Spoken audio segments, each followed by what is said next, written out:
ये पेपर की कटिंग देखिए, ये पेपर की कटिंग हरियाणा की है और इसके भ्रष्टाचार का आप अंदाज़ा लगाइए। हरियाणा न्यायिक परीक्षा में टॉपर इंटरव्यू में बाहर और फिसड्डी को जज बना दिया गया। इस देश में लगातार जज की भर्ती हो लोअर कोर्ट में, जुडिशियरी, मीडिया या चपरासी की भर्ती हो, इंटरव्यू के नाम पर सबसे बड़ा गोरख धंधा होता है। उससे भी बड़ा भ्रष्टाचार जो होता है वो सबसे ज़्यादा ऊपर क्लास के नौकरियों में होता है। ये हरियाणा का एक एग्जाम्पल दे रहा हूँ, उसके बाद बताऊंगा कि बिहार में क्या हो रहा है, यूपीएससी में कैसे होता है। नमस्कार, मैं शंभू कुमार सिंह और आप देख रहे हैं नेशनल दस्तक। हम लोग इसी जातिवाद के खिलाफ लड़ रहे हैं। Media, judiciary, college, university, bureaucracy, business, इन तमाम जगहों पर एससी, एसटी, ओबीसी, माइनॉरिटी के बच्चों के साथ किस तरह का भेदभाव होता है उसकी बानगी देखिए।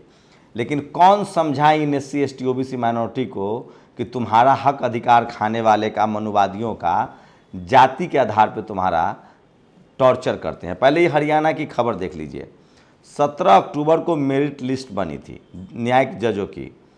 एक छात्र ने 900 में 450 अंक लेना अनिवार्य था, मतलब 900 का एग्ज़ाम था, 200 के वाइवा थे, इंटरव्यू थे। 900 में 450 अंक लाना था पास होने के लिए। इंटरव्यू में शामिल एक कैंडिडेट की लिखित परीक्षा में 450 नंबर थे, जिसे इंटरव्यू में 105 अंक देकर जज बना दिया गया। उसने 450 नंबर का रिटर्न लिखा, उसमें भी बेईमानी हुई होगी। उसके बाद इसको 105 नंबर दे दिए गए, ये बन गया 555 नंबर लाके जज। जबकि लिखित परीक्षा में 531 नंबर लाने वाला कैंडिडेट को इंटरव्यू में 200 में से सिर्फ 6 नंबर मिले। अब आप बताइए कि मैं दावे के साथ कह सकता हूं कि जो कैंडिडेट होगा ये कोई गैर सवर्ण होगा। इस तरह से मेरिट को कुचला जाता है। जेएनयू जैसे संस्थानों में जो रिटेन में कम नंबर लाता है उसको इंटरव्यू में ज़्यादा दिया जाता है, जो रिटेन में ज़्यादा लाता है एससी, एसटी, ओबीसी, माइनॉरिटी, उसको इंटरव्यू में कम दिया जाता है। इसलिए दिलीप मंडल कह रहे हैं कि इन इंटरव्यू का वीडियोग्राफी हो, लाइव टेलीकास्ट हो। और ये सिर्फ जजों की भर्ती में नहीं होती, अभी बिहार में भी इसी तरह के नतीजे आए हैं। वहाँ भी एससी, एसटी, ओबीसी को, एक तो जज साहब के लड़के हैं, एक हमारी जान पहचान की विधायक है, उनकी बेटी है, इन सब के साथ, शेड्यूल कास्ट के साथ इसी तरह का व्यवहार होता है, पिछड़ों के साथ इसी तरह का व्यवहार होता है। इसलिए मैं कह रहा हूँ कि जब तक इंटरव्यू खत्म नहीं होगा इस देश में, तब तक इसी तरह के भ्रष्टाचार होते रहेंगे। और नरेंद्र मोदी जी ने कहा था कि मैं इंटरव्यू खत्म करूँगा, पता नहीं कब खत्म करेंगे। सोचिए, सरकारी नौकरियों में भ्रष्टाचार, रिश्वतखोरी, जातिवाद और भाई भतीजावाद खत्म करने के लिए इंटरव्यू का नंबर कम हो और साथ में जो इंटरव्यू हो उसकी सीसीटीवी निगरानी हो और लाइव स्ट्रीमिंग होना चाहिए। सोचिए इंटरव्यू में जातिवाद कैसे होता है। पहले तो सवाल के जरिए होता है। जो मनुवादी इंटरव्यू लेने वाला है वो पूछेगा कि मेरे पिताजी का नाम क्या है बताओ, जब candidate SC, ST, OBC, minority होगा। और जब कैंडिडेट उनकी जाति का होगा तो उनसे पूछेंगे कि तुम अपने पिताजी का नाम बताओ। एक तो ये होता है। उसके बाद दूसरा, सवाल के जवाब में भी वो नंबर काट लेते हैं। और सोचिए, इस देश में 3% लोग हैं जिनके पास 57% नौकरियां, 57% रिसोर्सेज हैं। मैं अभी संजय एगरे का भाषण सुन रहा था। इस देश में 15% सवर्ण समाज के लोग हैं, उनके पास 97% संसाधन है, चाहे वो नौकरी हो, बिजनेस हो, जमीन हो, तमाम संसाधन इतने लोगों के पास है। और जो 85% आबादी है उनको सिर्फ 3% से काम गुजारा करना पड़ रहा है। आप सोचिए, आप 37 लाख लोगों ने ग्रुप सी की नौकरी के लिए अप्लाई किया है। 40,000 अग्निवीर जॉब, 4,000 जॉब के लिए 35 लाख लोगों ने, 35 लाख लोग एप्लीकेंट हैं। अब बताइए कि इसमें कितने एससी, एसटी, ओबीसी, माइनॉरिटी को नौकरी मिलेगी। तो मैं इसीलिए कह रहा हूं कि भारत में जो मौका है वो बहुत कम है और उसमें भी जातीय भेदभाव है। अब बताइए, सोचिए, यूपीएससी में जो लोग एससी, एसटी, ओबीसी के जनरल में क्वालिफाई कर जाते हैं, माइनॉरिटी के, सिख समाज के लोग को भी रिजर्वेशन है, मुस्लिम कम्युनिटी के भी लोगों को रिजर्वेशन है ओबीसी में। भारत के संविधान में प्रावधान है, कोई शेड्यूल कास्ट सिख बनता है या वो बुद्धिस्ट बनता है तो भी उसका आरक्षण बचा रहेगा। वहीं मुस्लिम समाज के लोग भी ओबीसी कैटेगरी में है, सिख समाज के लोग भी ओबीसी कैटेगरी में हैं। तो मैं इसीलिए कह रहा हूँ ये तमाम इंटरव्यू खत्म होने चाहिए और यही इंटरव्यू जो है वो मनुवाद का अड्डा है, जातिवाद का अड्डा है, ब्राह्मणवाद का अड्डा है और इसके खिलाफ लड़ना पड़ेगा। और इसके खिलाफ जो लड़ाई है वो SC ST OBC माइनॉरिटी के पढ़े लिखे लोगों के साथ आना पड़ेगा।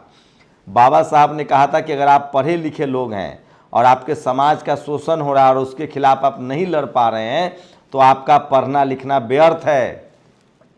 मैं बार बार इसलिए कह रहा हूं कि इस देश में अब जो मजदूर है, लाचार है, बेबस है, उसके साथ जातिवाद का कोई मतलब नहीं है।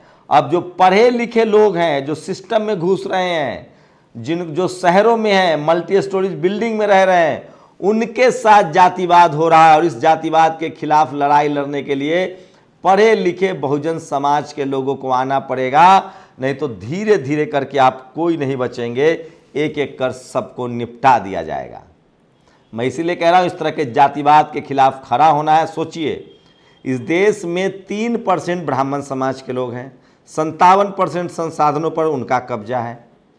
अब उस ठाकुर भी उसकी चपेट में, कायस्थ भी उसकी चपेट में और वैश्य भी उसकी चपेट में आ जाएंगे, वहां भी नहीं छोड़ेगा जब उनकी अपनी आएगी। वहीं टोटल 15% ब्राह्मण, कायस्थ, राजपूत और वैश्य मिला के 97% संसाधनों पर कब्जा है। अब 3% संसाधनों पर 85% लोगों के लिए लड़ाई है, उसमें भी भेदभाव हो रहा है।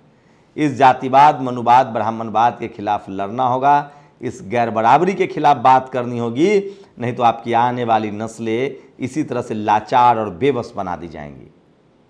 और ये देश भर में उन्हें आज़ादी के बाद भी ये हालत है कि इंटरव्यू के नाम पर बेईमानी हो रही है। इसलिए दिलीप मंडल ने एक अभियान चलाया है कि क्या इंटरव्यू को नहीं ख़त्म कर देना चाहिए या उसके नंबर सबसे कम हो जाना चाहिए। JNU में पहले 75 नंबर का रिटेन था PhD के लिए और 25-30 नंबर का वाइवा। भाई साहब, जो लड़का 50 नंबर रिटेन में लाता था उसको 4 नंबर मिलता था इंटरव्यू में, 54 नंबर हुआ उसका दाखिला नहीं होगा। और जो लड़का 40 नंबर लाएगा उसको 20 नंबर दे देंगे इंटरव्यू में। 40 और 20 कितना हुआ? 50-60, उसका सिलेक्शन हो जाएगा।